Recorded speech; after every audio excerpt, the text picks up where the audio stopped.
চাপৰি বিচাৰিছো দেই এনেকে এটা এটা নহয় নহয় 1 2 1 2 এনেকে অকমান ওই তিতম দেখিলে আহো বলে নকবা মাজনি তিতম ওই দেখিলে আহো বলে নকবা মাজনি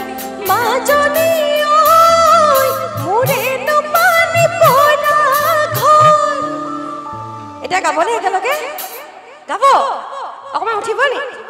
দাদাহঁতে গালি পাৰিব নি একো নহয় আজি কাৰণে উঠি দিও বাৰু মই সব জুৰহাটৰ পৰা আহিছো গাও বেয়া উঠি দিও একো নাই মই আছো কিবা কলে মোক কব হৈ তিতম দেখিলে আহো বুলি নকবা